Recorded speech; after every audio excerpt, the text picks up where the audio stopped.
माध्यमिक शिक्षा बोर्ड परीक्षा सत्र 2024 को आयोजित होने वाली कक्षा 12वीं हिंदी अनिवार्य की परीक्षा हेतु पिछले 2 वीडियो में आपने देखा डॉक्टर रविंद्र राय बच्चन और आलोक धनवा के 2 पाठ। आज हम अगला पाठ लेकर के आए हैं कुंवर नारायण। माध्यमिक शिक्षा बोर्ड ने इस तरह के मॉडल पेपर जारी किए हैं जिसमें संपूर्ण सिलेबस, संपूर्ण पाठ्यक्रम उसमें समाहित हो रहा है। इनमें से बहुत सारे प्रश्न रिपीट होने की संभावना है। पिछले 2 वीडियो में आपने 2 पाठों को देखा होगा। आप लोगों से इस तरह की अपेक्षा रहेगी कि आप इसे शेयर करें और प्रत्येक प्रश्न को 1 बाय 1 समझते रहें। इसमें ढेर सारी दूसरी भी इर्द गिर्द की बातें हम सीखेंगे। तो आइए हम देखते हैं। पहला प्रश्न, कविता के पंख लगा उड़ने के माने कौन नहीं जानता है। सबसे पहले आप ये देखें, माने का जो अर्थ है उसका मतलब है अर्थ, उसका मतलब ही अर्थ है। तो कविता के पंख लगा उड़ने के माने यानी कविता किस तरह से प्रचारित होती है, वो उड़ती है यानी फैलती है, प्रचारित होती है, उसका अर्थ कौन नहीं जानता। तो उसका अर्थ जो है वो चिड़िया नहीं जानती। चिड़िया की उड़ान की एक सीमा होती है, कविता के पंखों की उड़ान जो है वो असीम होती है। वो कुमार विश्वास ने जो कविता बोली वो आज संपूर्ण विश्व में प्रचारित हो चुकी है। जबकि एक चिड़िया की उड़ान जो है, एक एग्जाम्पल दिया है मैंने, एक चिड़िया की उड़ान जो है वो इधर उधर एक परिधि, एक क्षेत्र होता है उसका, उसके बाद में वो थक जाती है। फूल जो होता है वो भी नहीं जानता कविता के पंख लगा उड़ने के माने, फूल भी नहीं जानता उसका अर्थ। लेकिन यहाँ पर प्रश्न क्या पूछा है, सिर्फ बच्चा जानता है, बच्चा जानता है, ये दोनों ही नहीं जानते। लेकिन उत्तर चिड़िया होगा। क्यों? क्योंकि प्रश्न को आप ढंग से पढ़ें। इसमें लिखा है कि कविता के पंख लगा उड़ने के माने, यहाँ उड़ने की बात हो रही है, इसलिए चिड़िया नहीं जानती। कविता के रंगीन जो भावबोध होते हैं उसी तरह से फूल भी रंग बिरंगे होते हैं। तो फूल भी उसका अर्थ नहीं जानता, फूल जल्दी से मुरझा जाता है और कविता कालजयी होती है, अजर अमर होती है। कविता के बहाने इसके रचनाकार कौन है? तो कुंवर नारायण है। नारायण की सत्ता, सत्ता का मतलब है 1927 में इनका जन्म हुआ था। कविता के पंख लगा उड़ने से क्या तात्पर्य है? तो कविता पंखों को किस तरह से उड़ती है? उसकी उड़ान होती है कल्पना की उड़ान। ऐसा कहा जाता है जहां न पहुंचे रवि वहां पहुंचे कवि। तो वो कल्पना के माध्यम से कविता पंख लगा करके उड़ती है। किसकी उड़ान देश काल और परिस्थिति से बाहर संभव है? तो कविता की। चिड़िया क्या जाने पंक्ति में कौन सा अलंकार है? प्रश्न अलंकार। ध्यान रखें, अलंकार वहां होता है जहां चमत्कार होता है। यदि मैं आपसे पूछूं आप कहां जा रहे हो, तो ये अलंकार नहीं है, ये प्रश्न पूछा हुआ है। अगर आपको पता है कि मैं जयपुर जा रहा हूँ और फिर मैं आपसे कहूँ आपको पता है मैं कहाँ जा रहा हूँ, मैं जो राज्य की बहुत बड़े शहर में जा रहा हूँ, राज्य की राजधानी में जा रहा हूँ, आपको पता है मैं कहाँ जा रहा हूँ, आपको पता है फिर, और मुझे पता है कि आपको पता है, उसके बावजूद भी मैं पूछ रहा हूँ, वहाँ अलंकार होता है। ऐसा कौन सा देश है जहाँ राम ने जन्म लिया, राम ने अवतार लिया था? ऐसा कौन सा देश है जहाँ हनुमान जैसे सेवक हुए? ऐसा कौन सा देश है जिसकी हिमालय जैसा पर्वत जो है वो सुरक्षा करता है? ऐसा कौन सा देश है जिसके चरणों को हिंद महासागर धोता है? तो मान के चलिए मैं आपसे प्रश्न नहीं पूछ रहा हूँ, मैं आपको जानकारी दे रहा हूँ, लेकिन प्रश्न शैली में दे रहा हूँ, तो वहाँ प्रश्न अलंकार होता है। नेक्स्ट, कविता के बहाने कविता में किसकी महत्ता को स्थापित किया गया है? तो कविता की, नो डाउट कविता की जो महत्ता है, वर्तमान समय में कविता के महत्व को धीरे धीरे घटता हुआ हम देख रहे हैं। तो कवि ने यहाँ पर कविता की महत्ता को स्थापित करने का प्रयास किया है। बिना मुरझाए कौन महकता है? तो बिना मुरझाए फूल नहीं महकता, फूल तो मुरझा जाता है, महकता तो है लेकिन मुरझा जाता है, खुशबू भी नहीं होगा। कविता, इसका उत्तर होगा कविता। कविता कभी नहीं मुरझाती है, वो अजर और अमर होती है, कालजयी होती है, कभी नष्ट नहीं होती। फूल की अंतिम परिणति क्या होती है? तो फूल तो अंत में मुरझा जाता है, उसकी अंतिम परिणति होती है वो अंत में मुरझा जाता है। कविता बिना मुरझाए सदियों तक महकती रहती है, इसका क्या आशय है? इसका अर्थ है कविता कालजयी होती है, कविता का प्रभाव सदियों तक बना रहता है, कविता का सौंदर्य कभी समाप्त नहीं होता। इसलिए उत्तर होगा उपयुक्त सभी। उपयुक्त सभी, उपयुक्त शब्द को कैसे लिखा जाता है वो सभी विद्यार्थी ध्यान से देखें। व्याख्या में कहीं ना कहीं आपको लिखना होता है उपयुक्त पद्यांश, उपयुक्त गद्यांश।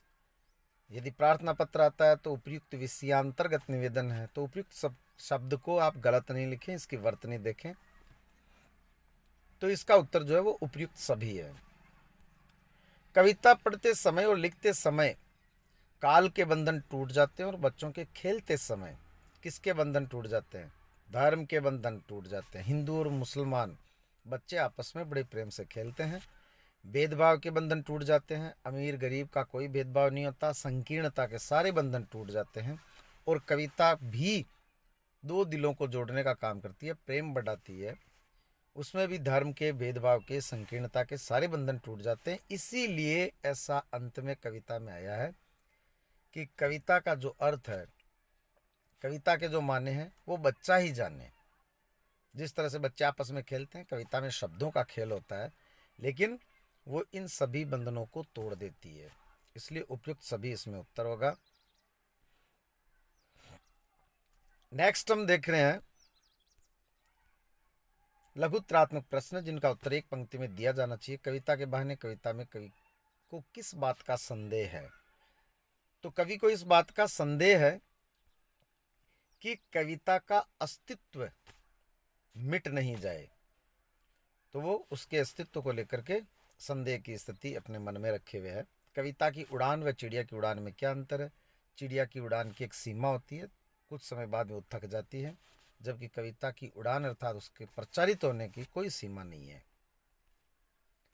कविता और बच्चों के खेल में क्या समानता है? तो यहाँ बताया जाना चाहिए कि कविता शब्दों का खेल है और बच्चों के आपसी जो खेल है उसमें मानवता रची बसी है। वो संकीर्णता, धर्म, भेदभाव, ऊंच नीच, अमीर गरीब, इन सब का भेदभाव जो है वो दूर कर देती है। उसी तरह से कविता में भी मानवीय गुण होते हैं, नैतिकता से वो भरी पूरी होती है। कविता की तुलना फूलों से क्यों की गई है? क्योंकि फूल रंग बिरंगे होते हैं और कविता में रंगीन भाव बोध होते हैं, इसलिए आपस में तुलना की गई है। लेकिन कविता मुरझा जाती है और कविता कालजयी होती है। कविता की उड़ान को चिड़िया क्यों नहीं जान सकती? उसका उत्तर यही है, मैंने आपको पिछले वीडियो में भी बताया था। यदि आपको किसी पाठ का सारांश पता है तो प्रत्येक प्रश्न के उत्तर में कहीं ना कहीं उसमें से कुछ चुनिंदा पंक्तियां आती है। तो कविता की उड़ान को चिड़िया इसलिए नहीं जान सकती क्योंकि चिड़िया की उड़ान की सीमा है, कविता की सीमा नहीं है। बच्चों व कविता के संदर्भ में यह घर वह घर का क्या अर्थ है? इस घर उस घर का क्या अर्थ है? तो इस घर उस घर का अर्थ है कि वो ऊंच नीच, अमीर गरीब, धर्म के आधार पर जो अलग अलग हैं, इन सब को वो जोड़ देते हैं। कविता का खिलना फूल क्यों नहीं जान सकता? क्योंकि कविता जब प्रचारित होती है तो वो कालजयी होती है, कभी नष्ट नहीं होती। खूब लड़ी मर्दानी वह तो झांसी वाली रानी थी, आज भी हम बोलते हैं, पढ़ते हैं, सुनते हैं, जबकि फूल कुछ समय पश्चात मुरझा जाता है। कविता के बहाने कविता का मूल भाव लिखिए। 3 बातें। नंबर 1 कि कविता की उड़ान जो है उसको चिड़िया नहीं जान सकती। नंबर 2 कविता जो है वो फूल की तरह रंग बिरंगे भावबोध लिए हुए रहती तो है, लेकिन फूल कुछ समय पश्चात मुरझा जाता है, जबकि कविता सदैव अजर अमर रहती है। और नंबर 3 कि बच्चों की तरह कविता में भी शब्दों का खेल होता है, लेकिन यहाँ बच्चे और कविता दोनों समान हैं। बच्चे दो दिलों को जोड़ देते हैं, उसी तरह से कविता भी जोड़ने का काम करती है। ये इसका मूल भाव है। कविता के संदर्भ में बिना मुरझाए महकने के मायने क्या है? कविता कभी भी नष्ट नहीं होती, उसको किसी भी काल में, किसी भी सीमा पर, किसी भी देश परिस्थिति में उसको पढ़ा जा सकता है, उसका रसास्वादन किया जा सकता है। दीर्घ उत्तरात्मक कविता के बहाने के आधार पर कविता के असीमित अस्तित्व को स्पष्ट कीजिए। तो उसमें यही बातें बतानी है कि कविता कालजयी है, अर्थात काल की सीमा से परे है। समय के साथ वो नष्ट नहीं होती, समय के साथ उसका प्रभाव कम नहीं होता। ठीक उसी तरह से उसके क्षेत्र के आधार पर भी वो असीमित है, संपूर्ण विश्व में यात्रा कर सकती है कविता। तो देश काल की सीमा से ये परे है। बच्चे की उछल कूद, सब घर एक कर देना, एक कवि का कविता लिखना, दोनों में क्या समानता है? बच्चे की उछल कूद जब मोहल्ले में भी हम देखते हैं, दो घरों में आपस में तालमेल कम होता है, उसके बावजूद उस घर के बच्चे आपस में खेलते हैं, एक दूसरे के घर आ जाते हैं और जब हमारा बच्चा, जब उसे हम चाय कॉफ़ी पिलाते हैं तो दूसरे वाले बच्चे को भी पिला देते हैं। ऐसी स्थिति में जब वो बच्चा अपने घर जाएगा और उसके घर वालों को जब ये बात पता लगेगी, तो कहीं ना कहीं हमारे अंदर वापस हमारे बीच में जो तालमेल है वो बनने लगेगा, बढ़ने लगेगा।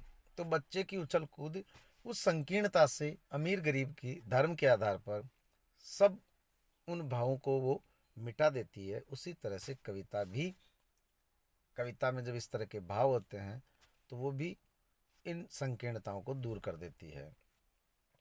कविता की तुलना बच्चों के खेल से क्यों की गई है?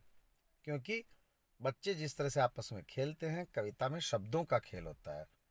गद्य में से विभक्तियां यदि दूर हटा दी जाए तो वो पद्य बन जाती है, वो कविता बन जाती है। तो ये भी शब्दों का खेल है।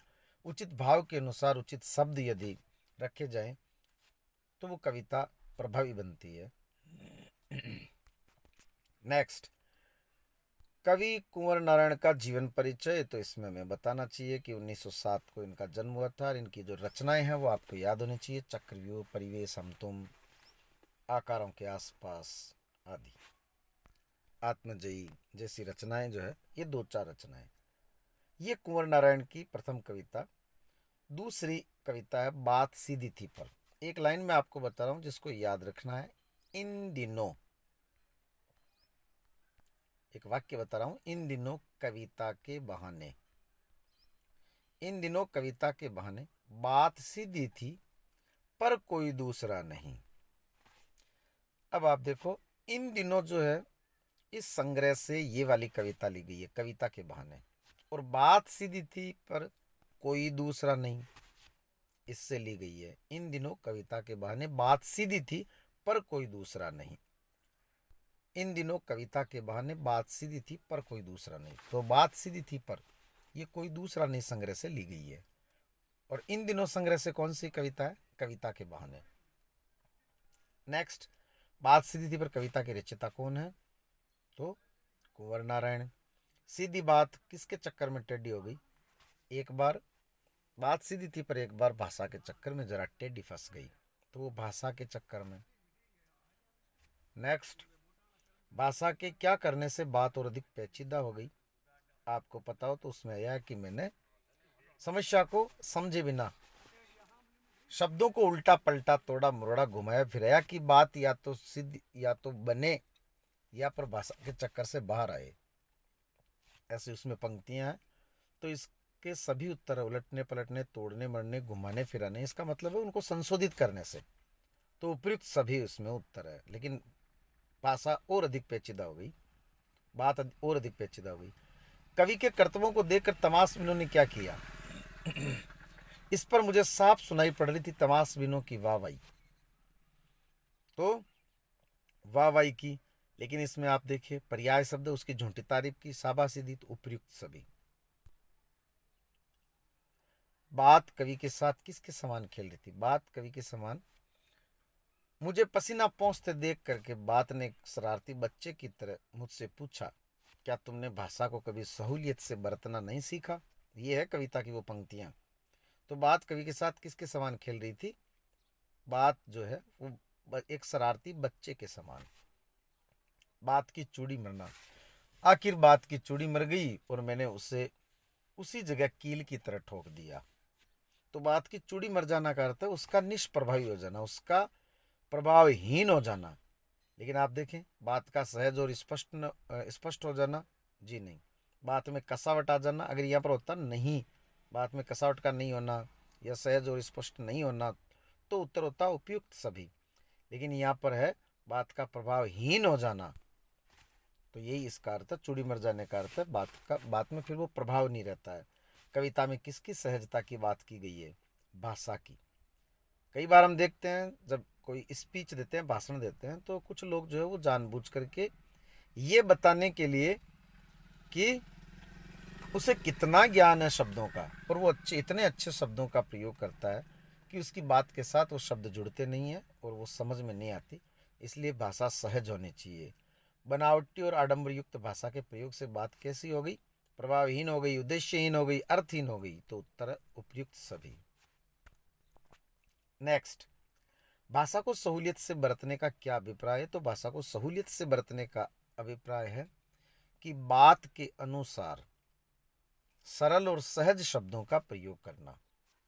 कवि के अनुसार कोई बात पेचीदा कैसे हो जाती है? यदि क्लिष्ट कठिन शब्दों का प्रयोग वो किसी भी बात को पेचीदा बना देता है। अनावश्यक, वो भी अनावश्यक क्लिष्ट और कठिन, जहां आवश्यकता न हो। प्रशंसा का व्यक्ति पर क्या प्रभाव पड़ता है? प्रशंसा से व्यक्ति अपने उस कार्य की दोहरान करता है, उसकी पुनरावृत्ति करता है। जिस तरह से कवि ने जब तमाशबीनों ने झूठी खुशामद और वाहवाही की तो उसने उन्हीं शब्दों के साथ बात को फिट कर दिया था। तो प्रशंसा से व्यक्ति उस कार्य को वापस उसकी पुनरावृत्ति करता है, भले ही गलत करे। लेकिन अब देखो इसमें आगे लिखा, बात सीधी थी पर कविता के आधार पर बताइए। जिस तरह से, तो आगे आपको लिखना है जिस तरह से कवि ने उन्हीं शब्दों को पुनः प्रयोग में ले लिया। पेंच को खोलने और कसने का क्या तात्पर्य है? बात के अनुसार शब्दों को रखने और उनको हटाने, ये तात्पर्य है पेंच को खोलने और कसने का। आखिरकार वही हुआ जिसका मुझे डर था। कवि को क्या डर था? कि बात है, यानी मूल कथ्य जो है, जो वो कहना चाहता है, वो स्पष्ट नहीं हो पाएगा, और यही उसका डर था, और यही उससे त्रुटि हुई। और कवि का ये जो डर है वो सत्य सिद्ध हुआ। उसके जो बात है, उसका जो कथ्य है, वो स्पष्ट नहीं हो पाया, वो निष्प्रभावी हो गई बात। सारी मुश्किल को धैर्य से समझे बिना कविता के अनुसार धैर्य न रखने का क्या परिणाम हुआ? धैर्य न रखने का परिणाम ये हुआ कि अंत में बात की चूड़ी मर गई, अर्थात बात निष्प्रभावी हो गई। कवि को पसीना आने का क्या कारण था? कवि ने परिस्थिति को धैर्य से नहीं समझा और अंततः उसका कथ्य नष्ट हो गया, इसलिए उसे पसीना आने लगा। बात सीधी थी पर कविता में कवि का क्या संदेश है? कवि ये कहना चाहता है कि अपने शब्द जो हैं वो कविता में सरल और सहज होने चाहिए और बात के अनुसार होने चाहिए, जिसे वो स्पष्ट करना चाहता है। क्या तुमने भाषा को सहूलियत से बरतना कभी नहीं सीखा? इस पंक्ति में निहित व्यंग्य को प्रकट कीजिए।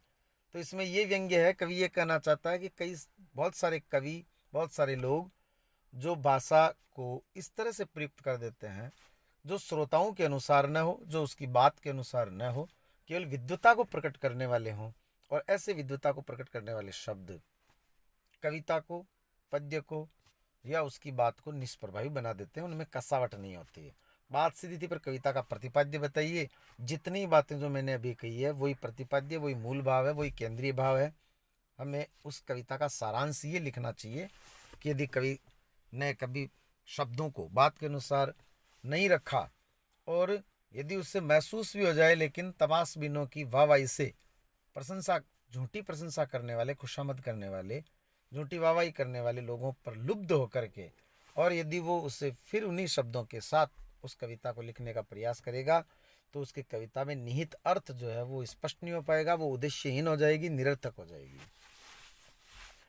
बात और भाषा परस्पर जुड़े होते हैं, किंतु कभी कभी भाषा के चक्कर में सीधी बात भी टेढ़ी हो जाती है। कैसे? स्पष्ट कीजिए। तो एकाध उदाहरण दिया जा सकता है। यदि हम अनावश्यक क्लिष्ट और कठिन शब्दों का प्रयोग करें, जानबूझकर के उसके पर्याय का प्रयोग करें, जैसे किसी मित्र को यदि ये कहना है कि आज मेरी आंख जो है वो खराब है, मुझे आंख से दिखाई नहीं दे रहा, और उसकी जगह वो ये कहे कि मेरे लोचन से आज मुझे दिख नहीं रहा, आज लोचन खराब हो गया, एक लोचन खराब हो गया या लोचन खराब हो गया, तो उससे लगेगा सुनने वाले को, अगर वो सीधा सा एक ही सेंटेंस बोले लोचन खराब हो गया, तो सुनने वाला हो सकता है वो ये सोचे कि इसका मित्र होगा कोई लोचन, वो खराब हो गया, क्या है। इसलिए आंख और लोचन दोनों में अंतर है। कई लोगों को इस बात की जानकारी नहीं है। पानी और जल पर्यायवाची क्यों बनाए गए? तो पर्यायवाची इसलिए नहीं बनाए गए कि हम किसी एक नाम से ऊब गए, बल्कि इनमें अंतर होता है। पानी और जल में अंतर है। अब क्या अंतर है? प्रश्न उठता है, क्या अंतर है? तो यदि मैं ये कहूँ, आप ईश्वर को, भगवान को, सूर्य भगवान को सुबह सुबह क्या चढ़ाते हो, पानी या जल? तो आपके मुंह से तपाक से निकलेगा जल। इसका मतलब हम ये नहीं कह सकते कि मैं सूरज भगवान को पानी चढ़ा रहा हूँ। कहीं ना कहीं जल में वो पवित्रता का, वो मांगलिकता उसमें छिपी हुई है, उसका भाव है। पानी में से वो अर्थ स्पष्ट नहीं होता। तो जहाँ जिस तरह की आवश्यकता हो उसके अनुसार शब्दों का प्रयोग किया जाना चाहिए। तो ये बात और भाषा इस तरह से जुड़ती है। कविता में कवि भाषा के विषय पर व्यंग्य करके क्या सिद्ध करना चाहते हैं, तो इससे वो ये सिद्ध करना चाहते हैं, जो जितनी बातें भी अपन ने ऊपर कही है, कि किस तरह से अनावश्यक कठिन और क्लिष्ट शब्दों के प्रयोग से मूल कथ्य नष्ट हो जाता है, बात निरर्थक उद्देश्यहीन हो जाती है। ये था कुंवर नारायण की 2 कविताओं के पाठ। नेक्स्ट वीडियो में हम रघुवीर सहाय पढ़ेंगे, जहां कुंवर नारायण का जन्म 1927 में हुआ था। ठीक 2 वर्ष बाद में मैं भी आएगा साय, ये एक राजस्थानी शब्द है, काई करा साय, मैं भी आएगा साय। तो 2 वर्ष बाद में रघुवीर सहाय, साय का अर्थ है सहाय, अर्थात 1929 में रघुवीर सहाय का जन्म हुआ था। तो नेक्स्ट वीडियो में हम इनको पढ़ेंगे। वीडियो को आप शेयर करें, लाइक करें। अगर किसी तरह की कोई आपकी प्रश्न हो, क्वेरी हो, तो आप ज़रूर पूछें, कमेंट करें। धन्यवाद।